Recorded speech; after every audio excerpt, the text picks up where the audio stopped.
Antes de mais nada, aviso de spoilers à frente. Se você ainda não leu os livros ou viu a série e planeja ver, melhor parar por aqui.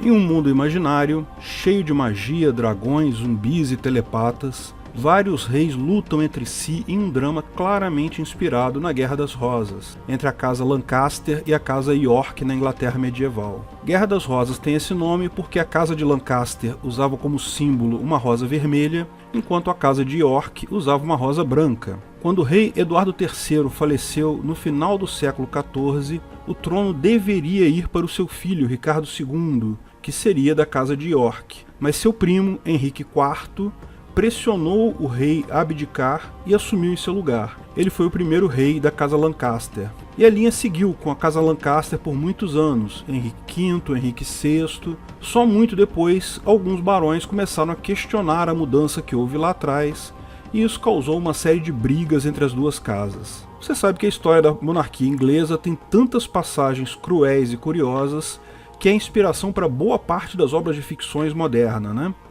Detalhe, coisas como príncipes trancafiados em masmorra até morrerem de fome, filhos bastardos disputando o trono, enforcamento de esposas, decapitação de esposas, tudo isso aconteceu de verdade na história inglesa. E George R. Martin certamente se inspirou nessa história. Lancaster seriam os Lannisters, que brigavam contra os York, que seriam, lógico, os Stark. Até os personagens de Game of Thrones são inspirados lá. O rei Henrique VIII era um jovem belo e atlético, mas que se torna gordo e cruel quando vira rei, exatamente como o rei Robert Baratheon. Ele também foi um rei poderoso, deixou muitos filhos, mas todos os filhos morreram sem deixar netos, portanto a casa dele parou logo depois. A rainha Cersei busca apoio em fanáticos religiosos para proteger seu reino, exatamente como a rainha Mary, que se associou a fanáticos católicos medievais. Sim, os fanáticos religiosos do Pardal, retratados na série, é a Igreja Católica. A Igreja Católica, na época, na Inglaterra, levou a dezenas de enforcamentos, fogueiras para espiar bruxas e outras atrocidades contra os ingleses. A rainha Mary ficou conhecida como Bloody Mary, ou Maria a Sangrenta, na história. Reis que assumiram ainda como crianças, como o rei Eduardo VI, para logo depois morrerem em circunstâncias misteriosas, como se tivessem sido envenenados por motivos políticos. O próprio mapa de Westeros é um mapa da Irlanda invertida colado no mapa da Inglaterra. São claras as referências. Tem até uma muralha, verdade que uma muralha um pouco maior que a real. The Wall, no Game of Thrones, é claramente uma referência à muralha de Adriano, construída muito tempo atrás, na época que a Inglaterra ainda era controlada pelos romanos, e visava proteger a província Britânia, ocupada pelos civilizados romanos, dos selvagens do norte, os escoceses. Com tanta monarquia, absolutismo, onde diabos o Ancapsu viu anarcocapitalismo em Game of Thrones? Antes de continuarmos o vídeo, aproveite para curtir e se inscrever na página. Clique no sininho para ser avisado de novos vídeos. Onde está o Ancapistão em Game of Thrones? A série Game of Thrones é um sucesso inegável. Isso não quer dizer que todo mundo viu ela, lógico, muito menos que todo mundo que viu gostou. Mas tais objetivos são claramente impossíveis para qualquer obra artística. O fato é que é bem legal. Minha filha me falava sempre da série, mas eu sempre deixava pra lá. Parava logo no início do primeiro episódio com aquele negócio de zumbi. Mas, por acaso, vi o último episódio da terceira temporada e achei bem interessante. Daí voltei e vi todos os episódios desde o primeiro. Caramba, que legal! Comprei todos os livros e li todos eles antes de chegar à quarta temporada no ano seguinte. A história é realmente muito legal e muito bem escrita. O principal responsável pelo feito é, lógico, o seu escritor, George R. Martin, que é um admirador declarado de Tolkien. Eu também sou fã de Tolkien. Li O Senhor dos Anéis ainda na faculdade. Todo mundo que lê Tolkien fica fã do cara. Mas George, além de adotar temas claros de Tolkien, ele também inovou. Ele copia o Tolkien em vários pontos. O fato de ser uma realidade fantástica, com seres mágicos, dragões, línguas próprias, todo um universo ficcional cheio de referências culturais esotéricas. Outra coisa que ele copia do Tolkien é a colocação de pistas, pequenas informações que só vamos entender muito mais adiante na história. O caso de Hodor, que aparece já na primeira temporada, e o episódio The Door, na 6ª temporada, é um exemplo clássico. Muito legal a associação totalmente inesperada. Quem não arrepiou na cena certamente estava de má vontade. Mas George foi além. Primeiro resolvendo um problema do Tolkien para o público atual, que é a falta de mulheres na história. Isso não é bem culpa do Tolkien, é apenas um reflexo da época em que ele escreveu suas obras, em que ninguém considerava a possibilidade de mulheres aventureiras. Tanto que, no filme Senhor dos Anéis, o pessoal forçou a barra, aumentando absurdamente os papéis femininos para não ficar muito estranho. Ainda assim, quem viu o filme lembra, é um clube do Bolinha, uma festa da salsicha. Os protagonistas são todos homens. George consertou isso. A obra dele tem várias personagens mulheres fortes, tanto do bem quanto do mal. Mas o mais interessante foi a outra mudança que ele fez. Quebrar uma coisa que o Tolkien sempre foi fiel. A jornada do herói. Acho que todo mundo já percebeu que todos os filmes e livros de aventura têm muita coisa em comum. Lógico, não nos particulares, mas na estrutura central da história. Essa estrutura comum a vários filmes e histórias de aventura é a chamada jornada do herói. Preste atenção como quase todo filme tem essa mesma estrutura, embora, lógico, varie em vários pontos. A jornada começa com a apresentação do herói. O herói geralmente é um cara cuja capacidade é questionada, pode ser que seja pobre, que sofre na vida, pode ser que seja alguém que questiona a sua própria força. Todo filme ou seriado de aventura começa apresentando esse nosso herói. Game of Thrones já começa quebrando um pouco isso, porque começa com a cena dos caminhantes brancos, uma espécie de zumbi que habita no norte. Eles já estavam sumidos há muitos e muitos anos e de repente reapareceram. Mas logo depois disso já focam no nosso protagonista. Ned Stark é nosso herói claramente no início do livro. Ele é um nobre protetor do norte, conformado com sua posição secundária no reino, atormentado por um filho ilegítimo, o Jon Snow. Mas aí alguma coisa acontece que o nosso herói é chamado para uma aventura. Na jornada do herói sempre tem o chamado para a aventura. E o herói sempre resiste um pouco, mas vai acabar indo. Em Game of Thrones, isso aconteceu logo no primeiro episódio, quando o rei Robert chegou em Winterfell, na casa do Ned Stark, e convidou ele para ser mão do rei, uma espécie de primeiro-ministro, para ir para a capital com o rei. Então, na nossa jornada do herói, algo sempre acontece com o herói. Ele é derrotado, perde quase tudo, ele passa por vários testes, pessoas ruins que tentam prejudicá-lo, tal como no Game of Thrones a rainha Cersei, o Mindinho e tantos outros. Mas também conhece pessoas boas que os ensinam coisa e os ajudam.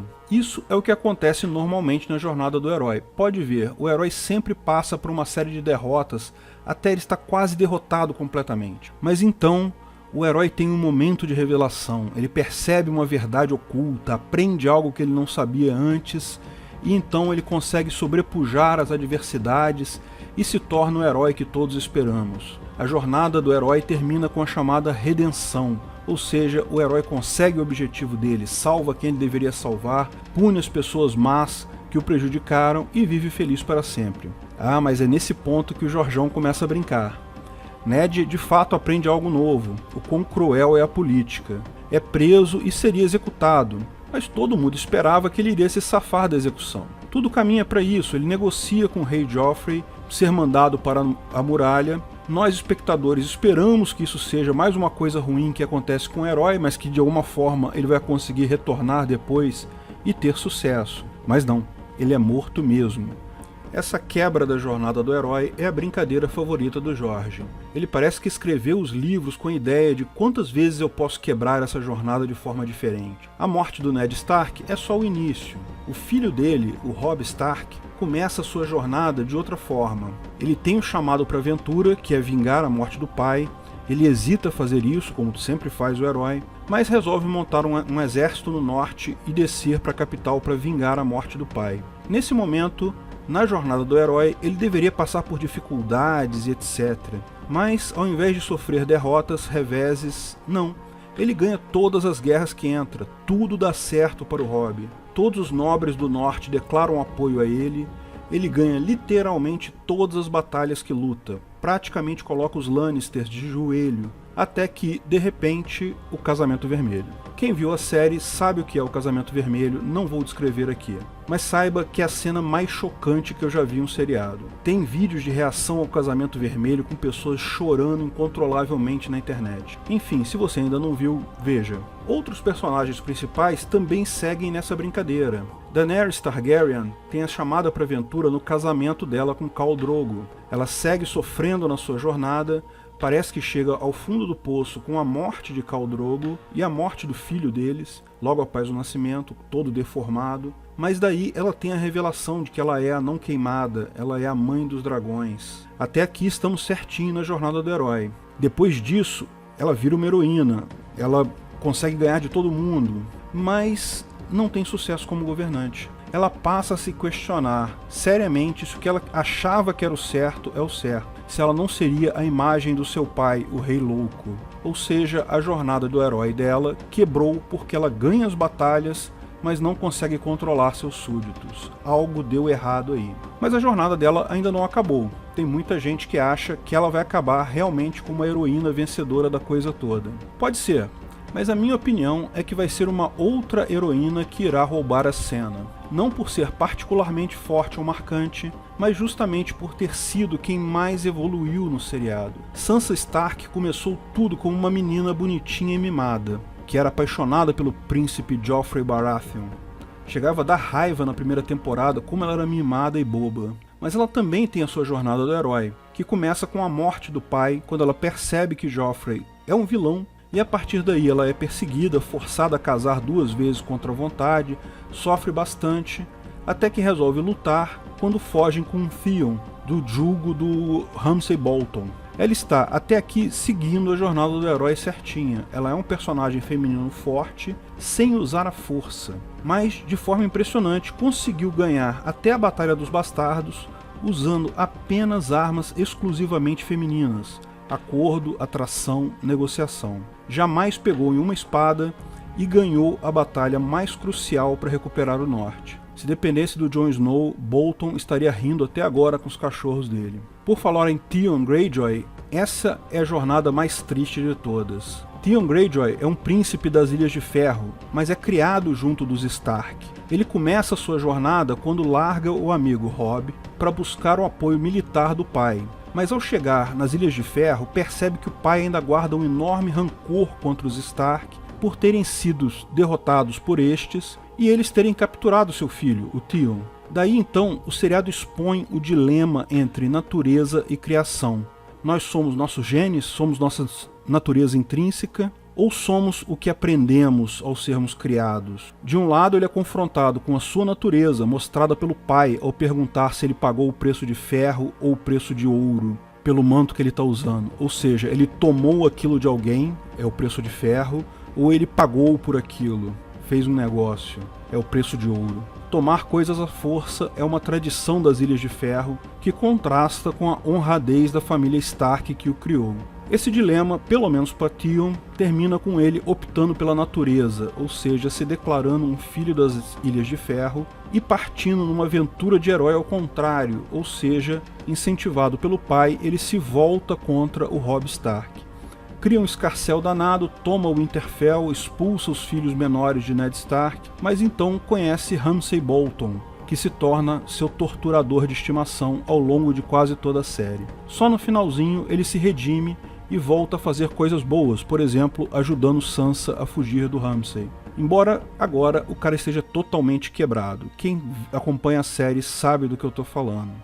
Ele fez uma jornada do herói invertida, começando bom, se tornando mal e depois se redescobrindo como bom.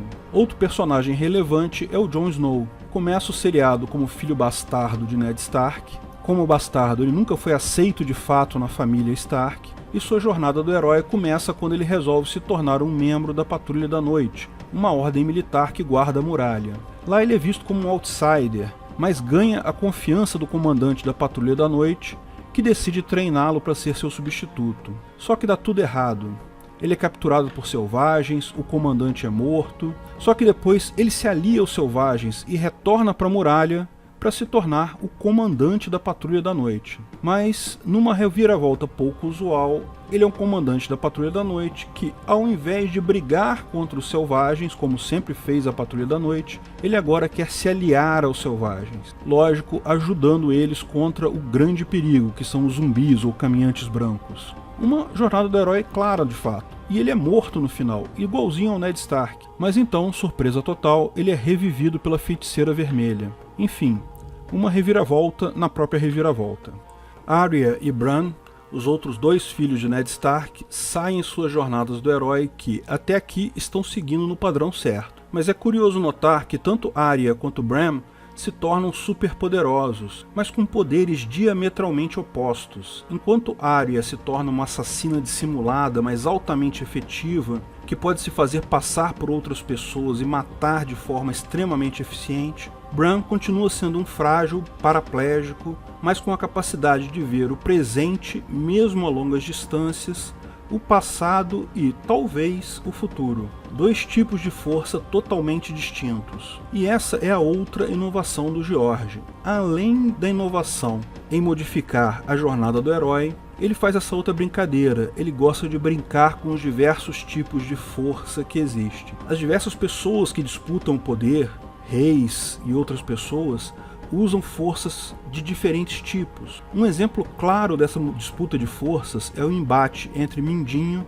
e a rainha Cersei logo no início do seriado. Mindinho diz que ele tem informações e que informação é poder, ao que a rainha manda seus guardas matarem ele e logo em seguida volta atrás. Daí ela faz o ponto dela. Não, força é poder. Falamos sobre essas diferentes formas de poder no vídeo Quem Manda no Mundo, lembra? Mas não tem ilusões, George é um escritor político. Essa exposição sobre os diversos tipos de força, ele faz com um objetivo claro de expor não apenas o dinheiro, o poder, como as diversas outras formas de convencimento, religião, amor, nobreza, informações, como todas essas formas de poder podem se atacar. Pode reparar como ele brinca com isso. Na Batalha de Blackwater, Stannis tem a força, ele claramente vai ganhar a batalha, mas o conhecimento de Tyrion, que joga um navio com fogo vivo, ou Wildfire, contra a frota dele, praticamente liquida as esperanças de Stannis. Mas há também personagens femininas com força bruta, uma força quase masculina,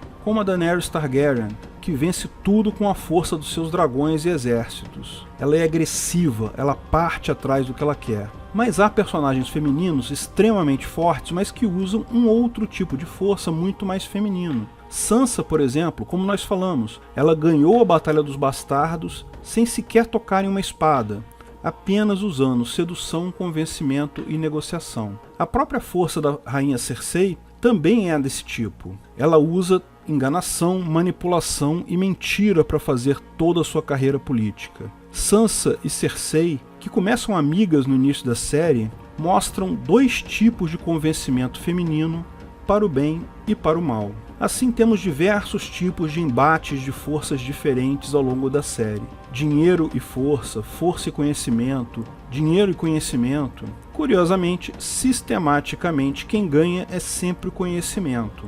Mas é bastante óbvio que o conhecimento representado por Varys e seus informantes tem um papel fundamental.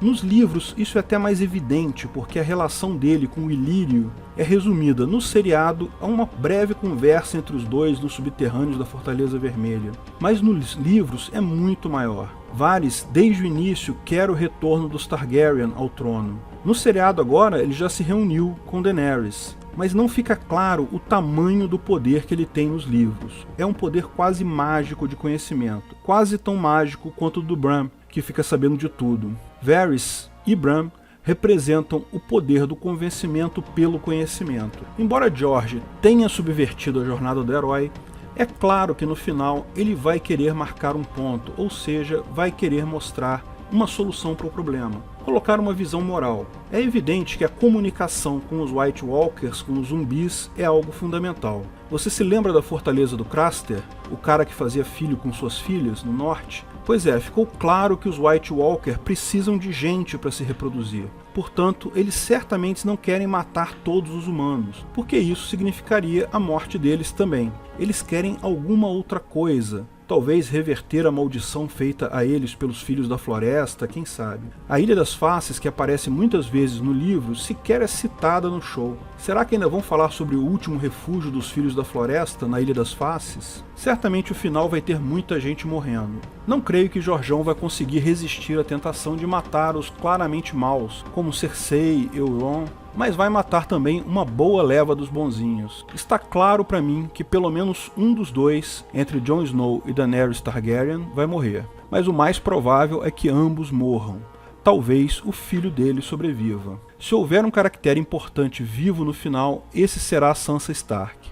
Se houver alguém sentado no trono de ferro, esse vai ser a Sansa, escreve o que eu estou dizendo. Mas eu não acredito que no final exista alguém no Trono de Ferro, porque o ponto do Jorge vai ser exatamente o fim do governo absolutista, o fim do comunismo. O ponto final, a lição de moral que ele vai tratar é clara: a Fortaleza Vermelha vai acabar. Aquele prédio enorme que existe na Terra do Rei, em Kingsland, chamado Red Keep, ou seja, literalmente Fortaleza Vermelha, vai acabar. Uma linda analogia ao fim do comunismo, fim dos governos socialistas de reis, e uma bela analogia sobre como o poder pela força só gera poder momentâneo, nunca definitivo, nunca resolve problema algum. Os reinos provavelmente virarão repúblicas democráticas com eleições diretas, uma ideia que o gorducho Sam Tarly vai desencavar de algum livro antigo.